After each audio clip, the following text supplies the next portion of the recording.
And now I'm talking with my friends in Poland, and they are worried that you align yourself too much with Putin. What's your message for them?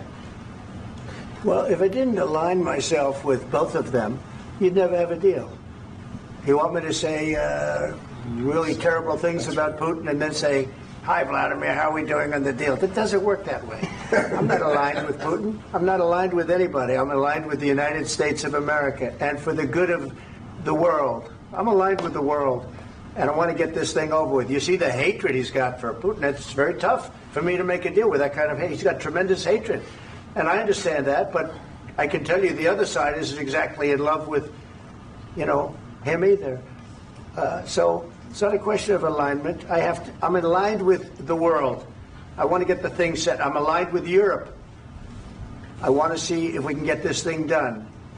You want me to be tough? I could be tougher than any human being you've ever seen. I'd be so tough.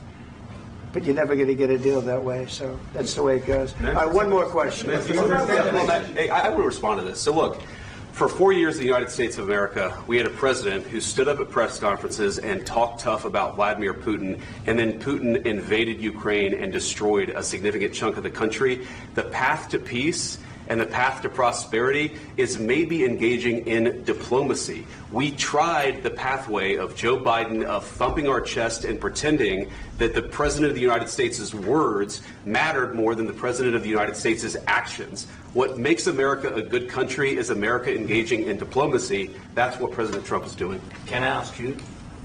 Sure. Yeah? Yeah. Okay.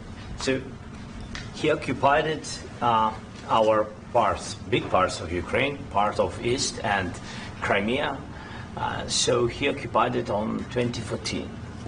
So during a lot of years, so I'm not speaking about just Biden, but those time was Obama, then President Obama, then President Trump, then President Biden, now President Trump, and God bless, now President Trump will stop him. But during 2014, nobody stopped him. He just occupied and took. He killed people. You know what the contact 2015. 2014 and 2014. 2014. Yeah. So I was not here. Yeah, but that's exactly right. Yes, but during 2014 till 2022, the situation the same. The people have been dying on the contact line. Nobody stopped him. You know that we had conversations with him, a lot of conversation, my bilateral conversation, and we signed with him. Me, like a new president, in 2019, I signed with him the deal. I signed with him, Macron and Merkel, we signed ceasefire. Ceasefire. All of them told me that he will never go. We signed with him with gas contract. Gas contract. Yes, but after that, he broken this ceasefire. He killed our people and he didn't exchange prisoners. We signed the exchange of prisoners, but he didn't do it. What kind of diplomacy, JD, you are speaking about? What do you mean? I'm talking about the kind of diplomacy that's going to end the destruction of your country. Yes, but if Mr. President, with respect, I think it's disrespectful for you to come into the Oval Office and try to litigate this in front of the American media. Right now, you guys are going around and forcing conscripts to the front lines because you have manpower problems. You should be thanking the President for trying to bring it into this conflict. Have you ever been to Ukraine that you say what problems we have? I have been to. Count once. I've actually watched and seen the stories, and I know what happens is you bring them on a propaganda tour, Mr. President. Do you disagree that you've had problems bringing people into your military? And do you think that it's respectful to come to the Oval Office of the United States of America and attack the administration that is trying to prevent the destruction of your country? A lot of questions. Let's start from the beginning. Sure. First of all, during the war, everybody has problems, even you, but you have nice ocean and don't feel now, but you will feel it in the future. God bless. You don't know that. God bless. God bless. You will not have war. Don't tell us what we're going to feel. We're trying to solve a problem. Don't tell us what we're going to feel. I'm not telling you. Because you're in no position to dictate that. That's exactly what you're doing. You're in no position to dictate what we're going to feel. We're going to feel very good. Feel influence. We're going to feel very good and very strong. You will feel influence. You're right now not in a very good position. You've allowed yourself to be in a very bad position, and he happens to be right about it. From the very beginning of the war. You're not in a good position. You don't have the cards right now. With us, you start having Not playing cards. Right now, you I'm don't. very You're playing serious, cards. Mr. President. You're playing I'm very cards. serious. You're I'm gambling the with the president lives of in war. millions of people. You think- You're gambling with World War III. what you're You're speaking gambling about? with What you're World speaking War about? III. And what you're doing is very disrespectful to the country, this country. I'm That's with all backed respect to you your far country. more than a lot of people said very they respect. should have. Have you said thank you once? This A lot entire of meeting? times. No, in this Even entire meeting, today. have you said thank Even you? today. You went to Pennsylvania and campaigned for the opposition in October. Offer some words of appreciation for the United States of you America speaking about? and the president who's trying to save your country.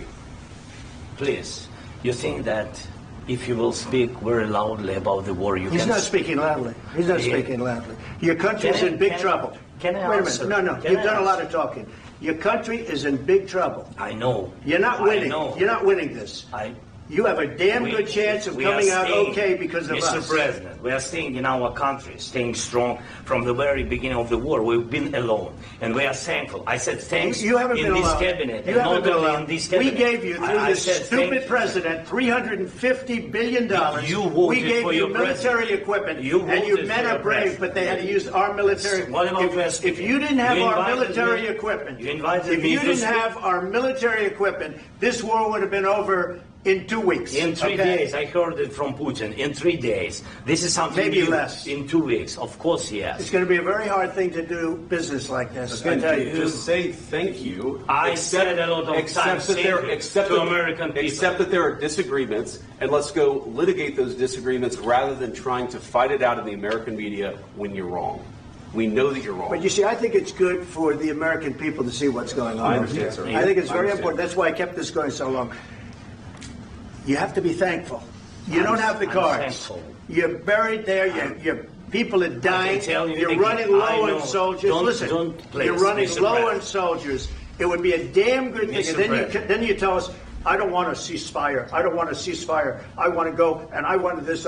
Look, if you could get a ceasefire right now, I tell you, you take it so the bullets stop flying and your men stop getting killed. Of course, we want to stop the war. But you're I saying said- you don't want a ceasefire. But I said to you, I want a with ceasefire. guarantees. Because you'll get a ceasefire faster than an agreement. Ask our people about ceasefire, what they think. That wasn't It doesn't with matter me. for you what, that what wasn't is- with me. It That was with wasn't a you. guy named Biden, who was not a smart person. This That is was your, with, this that was is with your Obama. president. It was your president. Excuse me. That was with Obama, who gave you sheets, and I gave you javelins. Yes. I gave you the javelins to take out all those tanks. Obama gave you sheets. In fact, the statement is Obama gave sheets and Trump gave javelins. You got to be more thankful, because let me tell you, you don't have the cards. With us, you have the cards. But without us, you don't have any cards. One more question to Mr. Vice President. I'm sorry. It's going to be a tough deal to make, Um, because the attitudes have to change. what if Russia breaks ceasefire? What if Russia breaks peace talks? What do we do then? I understand that it's a heated conversation right now. What are you but saying? what She's if asking, what if Russia breaks the ceasefire? What if anything? What if a bomb drops on your head right now? But they have Okay? broken ceasefire. What if they broke it? I don't know. They broke it with Biden because Biden, they didn't respect him. They didn't respect Obama. They respect me. Let me tell you, Putin went through a hell of a lot with me. He went through a phony witch hunt where they used him and Russia. Russia. You ever hear of that deal? That was a phony Hunter Biden, Joe Biden scam. Hillary Clinton, Shifty Adam Schiff. It was a Democrat scam. And he had to go through that. And he did go through it. We didn't end up in a war. And he went through it. He was accused of all that stuff. He had nothing to do with it. It came out of Hunter Biden's bathroom. It came out of Hunter Biden's bedroom. It was disgusting. And then they said, oh, the laptop from hell was made by Russia. The 51 agents. The whole thing was a scam. And he had to put up with that. He was being accused of all that stuff. All I can say is this. He might have broken deals with Obama and Bush, and he might have broken them with Biden. He did, maybe. Maybe he didn't. I don't know what happened. But he didn't break them with me. He wants to make a deal. I don't know if you can make a deal. The problem is I've empowered you to be a tough guy. And I don't think you'd be a tough guy without the United States. And your people are very brave. But you're either going to make a deal or we're out. And if we're out, you'll fight it out.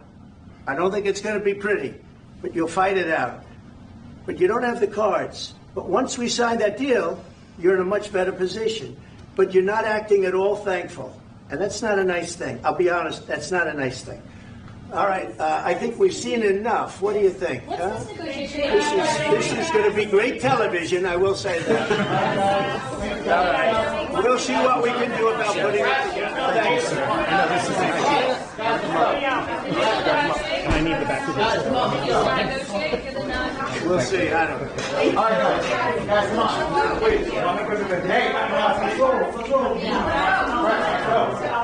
Guys, come on. Let's move.